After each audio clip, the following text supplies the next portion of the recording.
Last but not least, saya rasa ini adalah, kalau tanya saya, ini adalah climax ataupun kemuncak kepada segala debut yang pernah berlaku lah, iaitu juga bekas bintang WCW, tak lain tak bukan Sting, the icon Sting.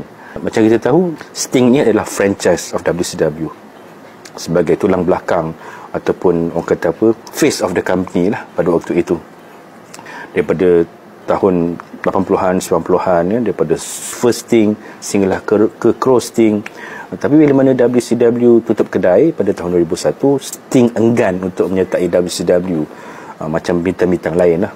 Kerana Sting merasakan bahawa dia melihat bahawa bintang-bintang WCW, walaupun betapa hebatnya mereka ketika di WCW, tapi masuk WWE macam dianaktirikan, macam diletakkan sebagai kelas kedua, mendapat layanan kelas B lah.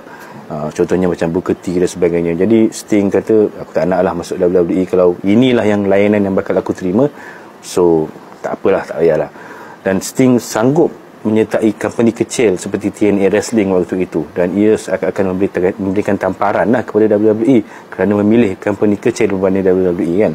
Tapi itulah dia, Sting dia ada orang kata apa, sebabnya itu sendiri kenapa beliau tak nak menyertai WWE. Tapi siapa sangka pada tahun 2014 acara Survivor Series, Sting muncul membantu pasukan John Cena untuk menempaskan pakatan The Authority pimpinan Triple H dan mendepani Triple H waktu itulah.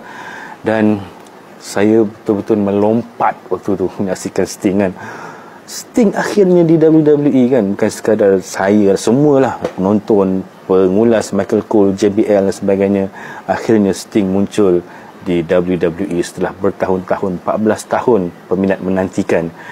Dan walaupun selepas itu ramai yang kata kerjaya Sting di WWE tak seperti yang dijangka kan, tewas kepada Triple H di WrestleMania, kemudian cedera semasa menentang Seth Rollins dalam merebut kejuaraan WWE, tapi ia tetap sesuatu yang diingati lah kerana Sting ni adalah the icon.